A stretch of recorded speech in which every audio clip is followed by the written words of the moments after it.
Welcome to Kansas Ag Report. I'm Ken Rogers. On this week's program, we talk with Robert White with the Renewable Fuels Association. Also, we'll have features from the Kansas Soybean Commission, Kansas Department of Agriculture, as well as Kansas Grain Sorghum, and our weekly update from the Kansas Livestock Association and markets from Pinion.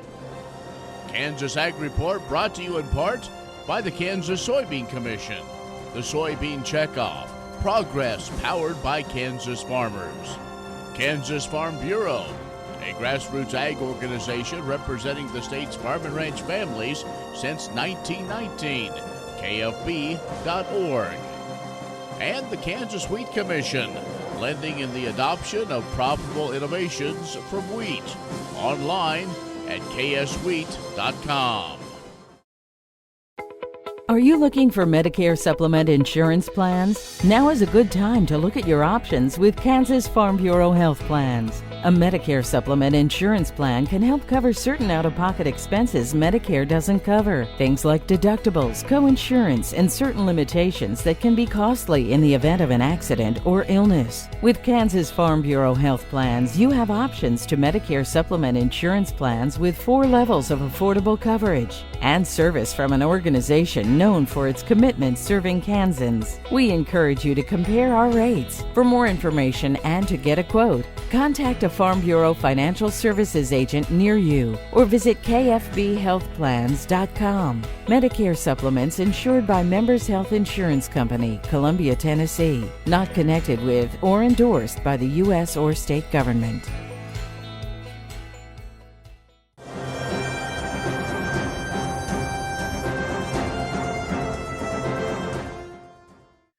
Well, President Biden's Ag Secretary nominee pledged to address discrimination in USDA.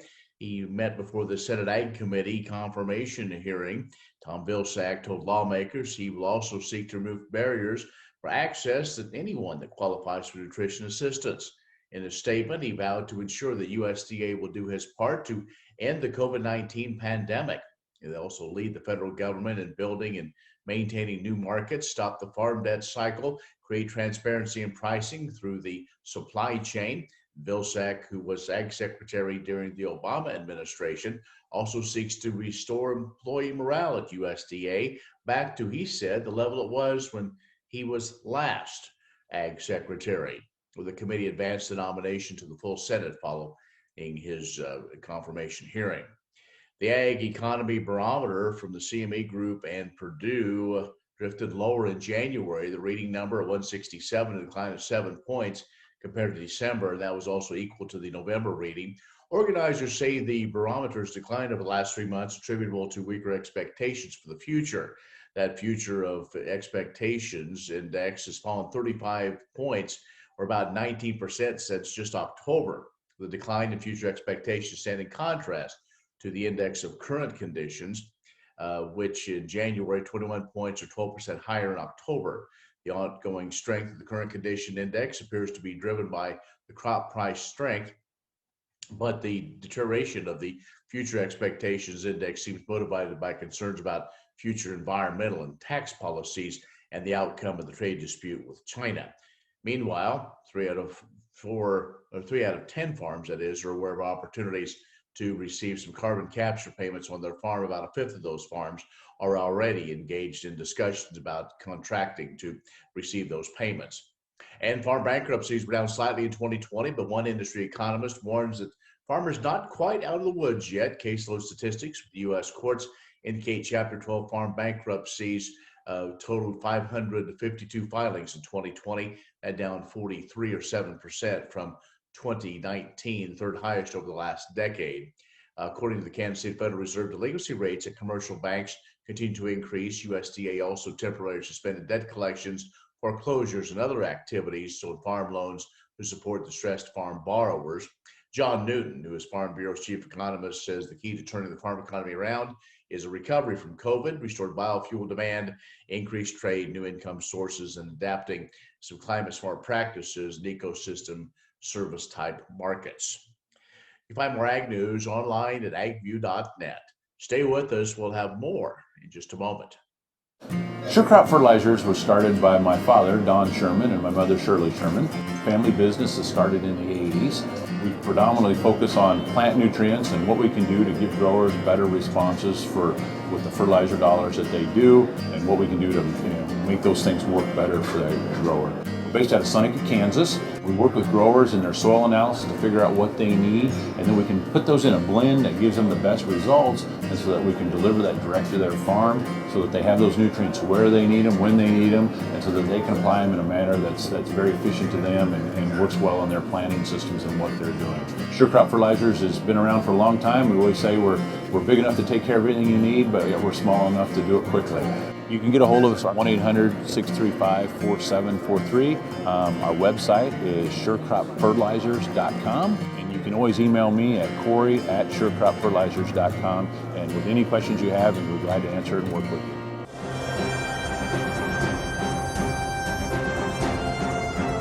Joining us now is Robert White, Vice President of Industry Relations for the Renewable Fuels Association. Robert, always great to catch up with you. Good to see you again, Ken.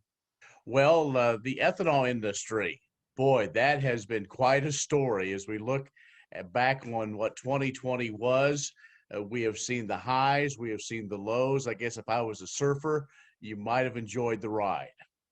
That's right. I mean, you go back to the beginning of the year, and we had a huge win in the 10th Circuit Court case, which basically said that almost all of the small refinery exemptions that EPA had been granting carte blanche since the Trump administration had taken over were illegal and needed to be rescinded and taken back, and those gallons to be reallocated. That was a huge win that sent shockwaves across not only the oil industry, but ethanol as a whole. And so we were excited about the opportunity of 2020. And of course, March comes along and the country starts shutting down. Vehicle miles traveled fall off a cliff because so many people were working from home and not getting out during lockdowns and quarantines. And then again, hinging off the 10th Circuit Court case, you had gap year waivers, which are these notions of filling the gaps that the 10th Circuit Court case said you couldn't have in order to qualify for waivers. Saw a little uptick in the summer months from people getting back to the offices, a little more traveling.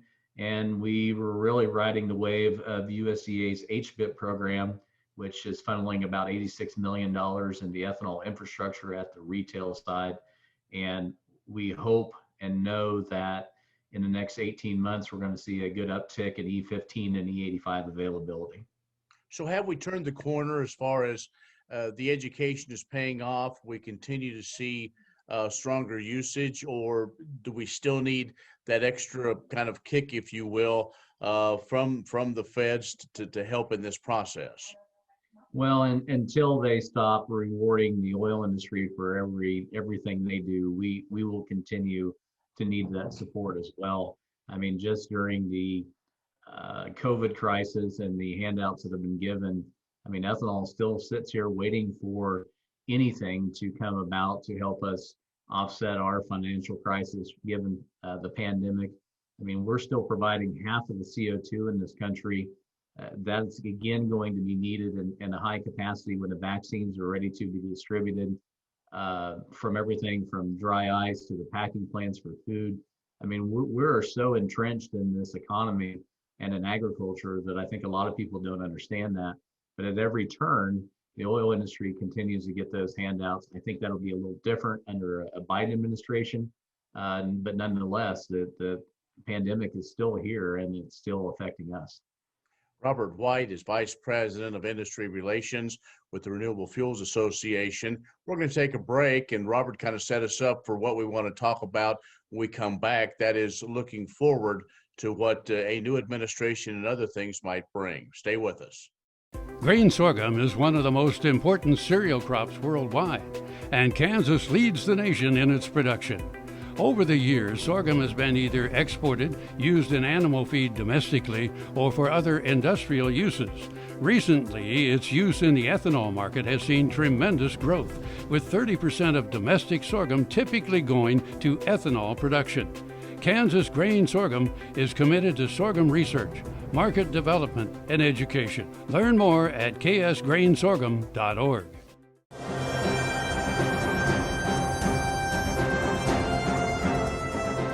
And joining us is Robert White, who, of course, another one of those great Kansans that is continues to do us proud. And Robert does a great job for the Renewable Fuels Association. He's the Vice President of Industry Relations. And so, Robert, I want to kind of talk about looking into 2021 now.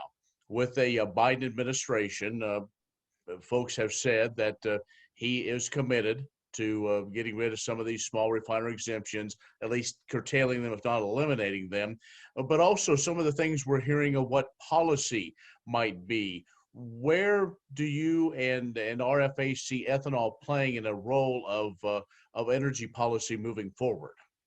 Well, we definitely do see ethanol playing an important role, not only in the short term, but the long term. First off, back to the small refinery exemptions. We had small refinery exemptions under the Obama-Biden administration, but they were a little more rare. And we think with the 10th Circuit Court case decision, that will be fully implemented, and SREs will go back to the origination of those companies that truly need that waiver, truly have that financial burden and can prove it, that will get those exemptions. But advancing on into future policy, there's a lot of rhetoric around what a fossil fuel reduction or elimination, what electric vehicles will do to ethanol. The short term is we have 250 million vehicles on the road that need liquid transportation fuel. We have another 5 years of production already determined, and of course, millions on dealerships across the country that will need that liquid fuel. So if these states and the feds want to get to a low carbon scenario quicker, we can help them through ethanol. As far as long-term is considered, it's all around zero emission, net zero emissions. And actually, if you start at the tailpipe and you consider the corn production, the absorption of CO2 through photosynthesis, corn and ethanol can play an important role in that, and we can in fact compete. And I think that's being lost in the recent conversations around California and what the Biden administration might do. I guess that is maybe the follow-up question. Is California the biggest challenge? California always is unique to all other states, but we have to, take a history lesson here. Governor Schwarzenegger, back in 2009, said they would have 20% EVs by 2020. They didn't even crack 2%. Sometimes executive orders and opinions and notions get ahead of the reality of the technology. Granted, EVs are further along than they ever have been. There's a lot of promise there, but again, California is using more ethanol than any other state. Their low carbon fuel standard is driving that because of low carbon scores of the ethanol coming from the Midwest to help with that program. So while California is something we always have to spend a little more time on than the other states, they are a huge market, and there's a lot of opportunity there. Well, Robert, we appreciate the update on things going on and moving forward with ethanol and the Renewable Fuels Association. It's always great to catch up with you. Thanks for having me, Ken. Robert White with the Renewable Fuel Association has joined us. Stay with us. We'll have more coming up.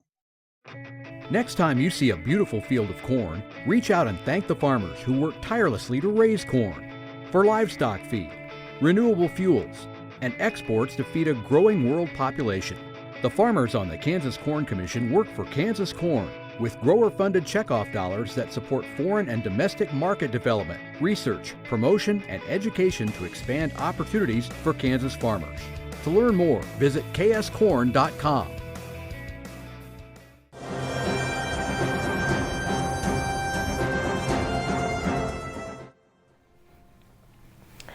On the agenda for the March 8th meeting of the Kansas Soybean Commission is filling the 2 at-large positions on the commission. Commissioners volunteer their time to oversee the investment of checkoff dollars to improve profit potential for all soybean farmers in Kansas. They attend 3 meetings annually and participate in conference calls between those meetings. The soybean checkoff reimburses commissioners for travel and other expenses related to their service. For individuals wanting to be involved in the process of managing checkoff funds, applications for the at-large positions are available online through February 28th at www.kansassoybeans.org/forms. Applicants may also call the soybean office at 877-577-6923 for assistance or additional information. Applicants must be a Kansas resident at least 18 years old and must have been engaged in growing soybeans within the last 3 years to qualify. The Commission seeks to ensure, to the best of its ability, that appointees reflect the diversity of the farmers it serves in terms of farm size, experience, production methods, and marketing strategies. The appointees take their seats on the Commission at the annual meeting in August.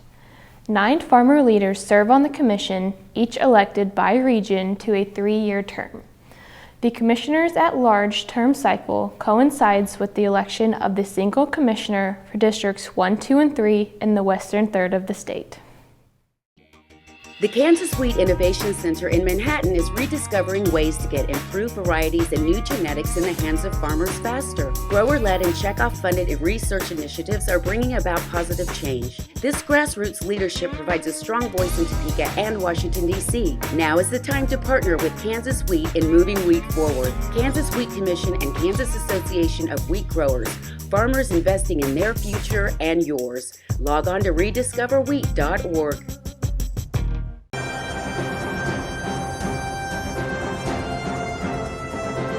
In the spring of 2020, the Kansas Department of Agriculture's Agricultural Laboratory was excited to move into a brand new facility in Manhattan, next door to our main headquarters building.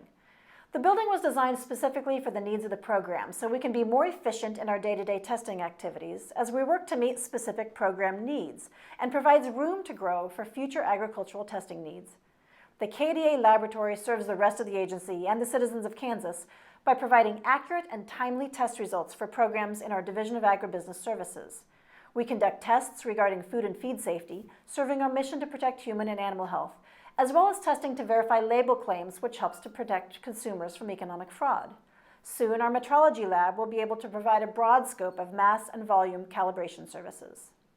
The modern infrastructure of the new lab building supports the ongoing need to offer the latest technology in laboratory analytics and a state-of-the-art multipurpose room that broadens our ability to interact with our partners and stakeholders for training and virtual meetings. Our laboratory team has a broad range of analytical skills. We have chemists, microbiologists, and metrologists on staff who work together to ensure that the quality of our test results continues to meet nationally and internationally recognized standards for traceability and legal defensibility. Kansans know that they can rely on our data to make important regulatory or business decisions. The KDA Ag Lab team successfully relocated during the COVID-19 pandemic. Relocation is a daunting task on its own without also having to manage an ongoing pandemic. We love having the lab just a few steps away from agency headquarters and K-State because of the new opportunities for collaboration this location provides. We're looking forward to hosting a grand opening soon. What if U.S. soybean meal were more than a commodity? If seed companies and the soybean checkoff built a better variety? That future is here. The time is now. To meet end-user demands, the soybean checkoff is investing in the compositional quality of soybeans, including meal. A message from the Kansas Soybean Commission, the Soybean Checkoff, progress powered by Kansas farmers. Starting the new year off with sustained momentum, the Kansas Grain Sorghum Commission met for its first meeting of the calendar year on January 28th to listen and discuss updates for current and positive market trends. The Commission is a producer-funded organization committed to sorghum promotion and research designed to develop and expand new markets for sorghum. During their meeting, the Commission received presentations from state and national partners, including from Kansas Secretary of Agriculture, Mike Beam, as well as from the United Sorghum Checkoff Program under its new Executive Director, Norma Ritz Johnson, who started in her role at the beginning of the year. Johnson replaces Florentino Lopez, who has served as the organization's Executive Director since 2011. Lopez will continue to serve the sorghum industry in a new capacity consulting on international market development. The groundswell of momentum for grain sorghum continues as the Kansas Grain Sorghum Commission received almost a half-dozen candidates vying for just several spots on the organization's board. Next, producers will have the chance to vote to fill these leadership positions to help direct checkoff dollars within our state. In fact, since this year began, K-State and the Kansas Department of Agriculture have mailed out more than 1,100 Kansas Commodity Commission election ballots to growers who registered to vote for commission elections up for grabs this year in the 3 USDA crop districts in western Kansas alone. Growers are currently receiving ballots in their mailboxes, and KDA will count the selections between now and March 1st. So good luck to each candidate, and if you're interested in becoming more involved in the commission, contact us at ksgrainsorghum.org for new opportunities. For Kansas Grain Sorghum, this is Adam York. Grain sorghum is one of the most important cereal crops worldwide, and Kansas leads the nation in its production. Over the years, sorghum has been either exported, used in animal feed domestically, or for other industrial uses. Recently, its use in the ethanol market has seen tremendous growth, with 30% of domestic sorghum typically going to ethanol production. Kansas Grain Sorghum is committed to sorghum research, market development, and education. Learn more at ksgrainsorghum.org.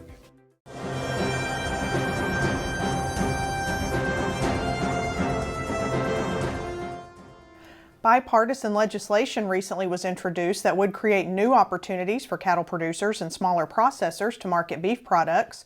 Brought forth by U.S. Representatives Dusty Johnson of South Dakota and Henry Cuellar of Texas, the Direct Interstate Retail Exemption for Certain Transactions Act of 2021 would allow retail quantities of meat processed under state inspection to be sold across state lines through e-commerce, providing beef producers and local processors alike with more options to market direct to consumers. According to National Cattlemen's Beef Association Policy Division Chair Todd Wilkinson, a rancher from South Dakota, the pandemic highlighted an urgent need for the industry to expand opportunities for state-inspected meat packers. He said the Direct Act will allow cattle producers and smaller beef processors to more easily evolve to meet the growing demand for e-commerce sales. The act would amend the retail exemption under the Federal Meat Inspection Act and Poultry Products Inspection Act to allow processors, butchers, and other retailers to sell normal retail quantities of state-inspected meat, which is 300 pounds for beef, 100 pounds for pork, and 27.5 pounds for lamb, to consumers across the state lines. Since transactions authorized under the Direct Act would be direct to consumer via e-commerce, sales would be traceable and easily recalled if necessary. Many seed companies claim to offer the latest genetics, but how many have tested those genetics in soils just like yours? The Oldie Seed Know to Grow research program has fully tested the latest seed genetics in soils that are right in your neighborhood.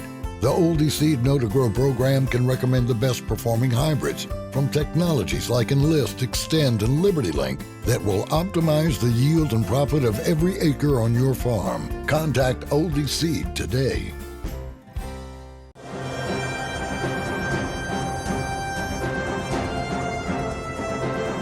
Good morning, Zach Gotot here with Keiko ISA. Well, this year seems to continue to throw us a few curveballs, especially in the stock market over the last couple of weeks when we saw GameStop, AMC, Nokia, and others get a fresh new wind from all the folks with a Robinhood trading account who decided to not only dip their toes, but jump full force into the thick of the stock market and run the price of these shares to unprecedented levels. These average Joes caused quite a stir on Wall Street and got a lot of folks worked up. Of course, this past week it seems the fun may have faded for now as we're coming back to reality. In the ag markets, we too have been on quite the ride since September, and it seems that the news wants to remain friendly. We've got a few hurdles in front of us, first one being another USDA report on Tuesday, as well as insurance price being set this month. We've got the planning intentions report at the end of March, as well as the big questions of the Chinese buying and South American weather. We had a number of single bullish items all fall right into place this past year, and we continued to keep getting friendly headlines to keep the bulls fed.